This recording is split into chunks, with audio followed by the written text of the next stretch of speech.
Coincé entre l'Inde et la Chine, le Népal détient un record. Sur les 10 plus hauts sommets du monde, 8 sont sur ses terres. Mais pour les habitants de Katmandou, la capitale, pas besoin de gravir l'Everest pour avoir le vertige. Avec plus d'une trentaine de groupes, la cité millénaire est devenue le nirvana du death metal. Les amateurs de headbanging se retrouvent dans ce bar l'après-midi, les concerts de métal étant interdits en soirée.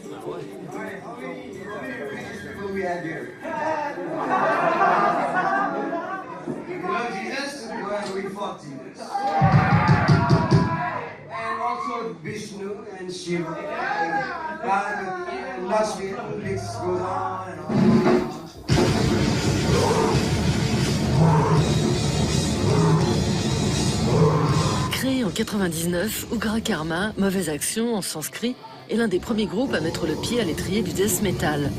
Leur album Blood Metal Initiation, sorti en 2001, a converti toute une génération au growling, ce chant caverneux venu des profondeurs du larynx. Aujourd'hui, Sunil rend visite à son batteur.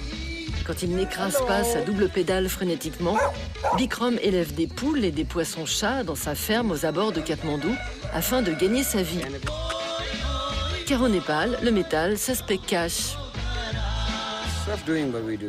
C'est dur de faire ce qu'on fait.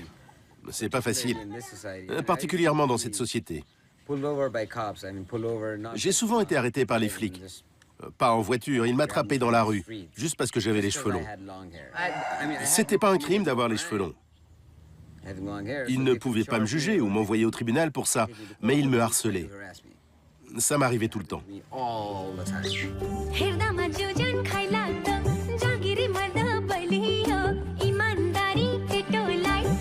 Chanter l'amour et promouvoir le mariage comme le surinent les tubes issus du cinéma népalais sauce Bollywood, ce n'est pas le boc de bière des pionniers du death metal des neiges.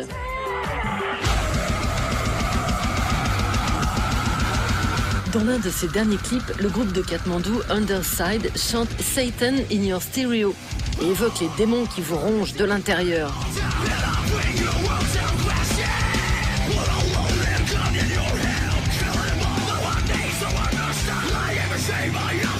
Le chanteur Avishek et le guitariste Bikrant sont aussi gérants d'un resto chic de la capitale népalaise.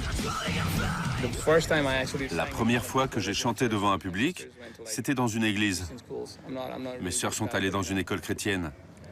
Je ne suis pas croyant, mais quand j'étais gamin, vers 4-5 ans, j'allais à l'église.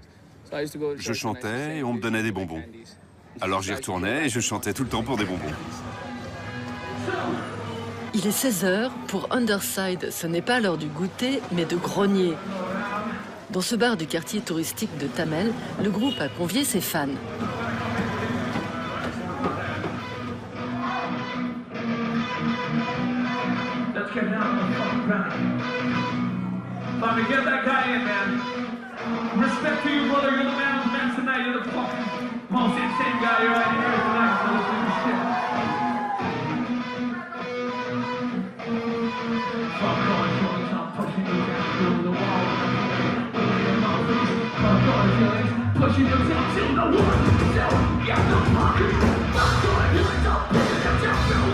Fondé en 2010, Underside se veut le porte-parole de tous les exclus du système népalais. On est tellement pris au piège par notre culture qu'on n'a même pas le droit d'en parler. Pourtant, quand tu parles avec les gens, seul à seul, tout le monde veut se libérer et être soi-même, faire son truc. Mais notre culture et notre communauté sont si écrasantes qu'on ne te laisse pas sortir du moule.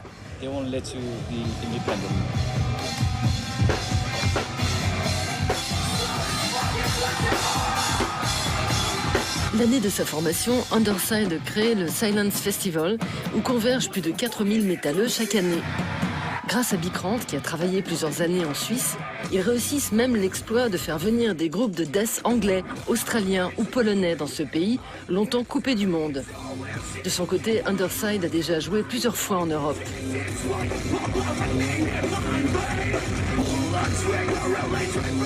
Fondée en 2012, l'Extreme Underground Metal Society of Nepal lutte contre toutes les discriminations et notamment sexuelles. Bawana, une étudiante de 19 ans, est l'une des fondatrices de la section filles de l'organisation. La relation entre le métal et les femmes? Les hommes et les femmes sont tous des êtres humains. On peut être aussi brutal que les hommes. Il y a beaucoup de choses que cette société ne comprend pas, mais que le métal a compris. Les fans nous suivent, bien sûr. Mais les autres, quand ils viennent à un concert, ils se disent « Chouette, un groupe népalais ». C'est déjà un plus. Les gens veulent nous voir et comprendre de quoi on est fait. Il y a un facteur choc. Bah, c'est quoi, ça? Sont-ils couverts de fourrure? Est-ce qu'ils ressemblent à des yétis? Ou à des marcheurs, ou des sherpas. Est-ce que vous vivez dans les montagnes? Est-ce que quand vous ouvrez votre porte, vous tombez? Ce genre de truc. Au Népal, 80% des 29 millions d'habitants vivent dans les campagnes.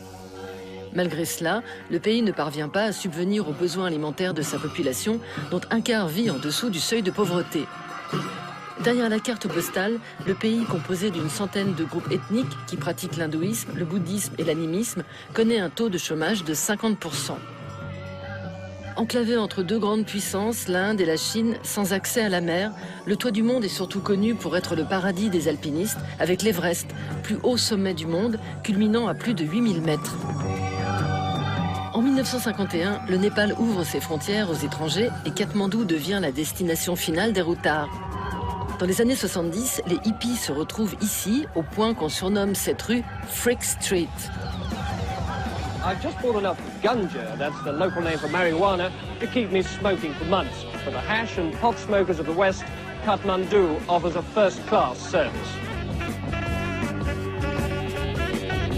Pendant les années 70, Katmandou est le nirvana des hippies qui y trouvent à portée de main drogue, dépaysement et gourous à gogo. Ils amènent avec eux la mode des cheveux longs et la musique occidentale. Aujourd'hui, dans le quartier de Freak Street, les hippies se font rares, la plupart ayant été expulsés vers l'Inde. C'est ici qu'a grandi Sunil, fondateur et chanteur d'Ugra Karma. Après être parti 12 ans aux États-Unis pour y suivre des études d'ingénieur, il revient en 2012 à Katmandou pour se consacrer à son groupe Diabolique. Notre logo, c'est un trident inversé. On appelle ça un trishul. C'est pas le trident de la Bible, la fourche de Satan. C'est différent. C'est le signe hindou de Shiva. Et c'est un symbole de destruction. Si tu le mets dans le bon sens, c'est le symbole d'un Dieu bon. Mais si tu l'inverses, on le voit comme un signe anti-religieux. Pas satanique, mais anti-religieux. En 2000, Ugra Karma enregistre le premier morceau de métal du Népal dans son disque Himalayan Metal of Death.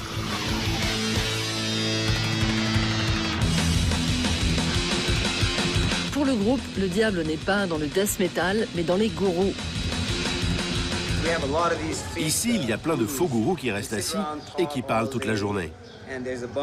Il y a plein de gens qui s'assiedent autour d'eux comme des moutons. Ils écoutent les conneries de ces mecs. C'est que des conneries. Ils lisent des textes vieux de 7000 ans, même pas exacts. C'est ces gens-là que je déteste. Je voudrais qu'ils ne soient pas là. Laissez les gens pratiquer leur religion comme ils l'entendent.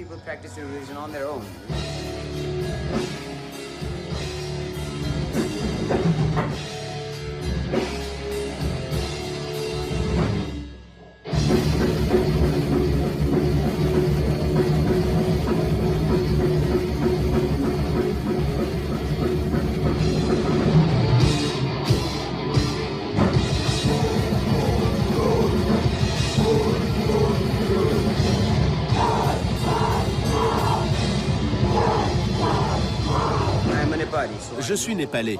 Je connais ma culture, j'en fais partie. Je ne peux pas être totalement occidental. Je ne peux pas chanter des trucs sur Thor, Satan ou Belzébuth. Rien de tout ça. Parce que ça n'a rien à voir avec mon histoire. Ça serait artificiel de chanter des choses là-dessus. Mais par contre, on écrit des chansons comme Annapurna, le tueur en série. C'est sur ces alpinistes qui viennent gravir les montagnes ici et qui meurent. Si le death metal a la patate au Népal, c'est peut-être parce que le pays est loin d'être aussi zen qu'il en a l'air. Officiellement aboli depuis 1963, le système des castes corsette toujours la société. Ancien royaume hindou, la vie quotidienne est réglée par des festivals religieux. L'un des plus grands sacrifices d'animaux au monde a lieu tous les 5 ans à une centaine de kilomètres de Katmandou. Plus de 400 000 buffles, chèvres ou poulets sont tués en hommage à la déesse hindoue Gadimai. Entre 1996 et 2006, les maoïstes qui réclament la fin de la monarchie déclenchent une guerre civile qui fera plus de 17 000 morts. La violence surgit même au cœur du pouvoir royal. En 2001, suite à un différend, le prince héritier Dipendra massacre 9 membres de sa famille au fusil d'assaut avant de retourner l'arme contre lui.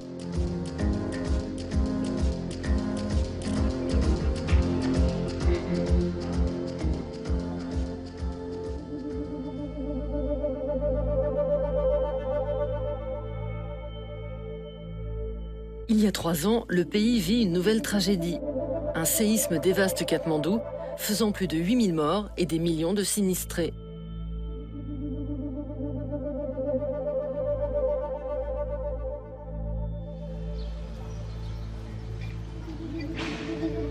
Enfant, Anil et ses parents fuient la campagne où sévit la guerre civile pour se réfugier à Katmandou. Aujourd'hui, il rend visite à son pote Bishal, avec qui il a créé il y a 6 ans le groupe Nude Terror, la terreur nue. Comme la plupart des jeunes Népalais, à 23 ans, Bishal vit avec ses parents qui travaillent dans l'éducation. Anil,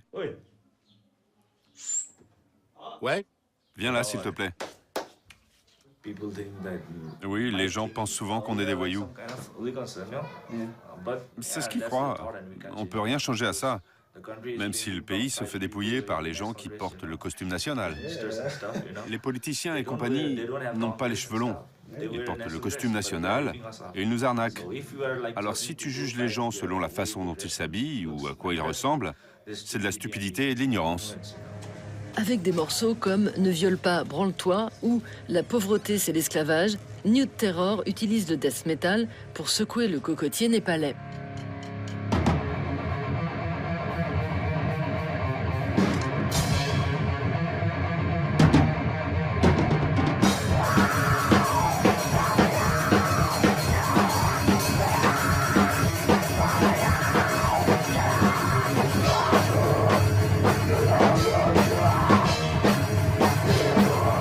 Qui a joué pour la première fois l'année dernière au Silence Festival, a déjà une quarantaine de concerts à son actif, dont quelques dates en Inde.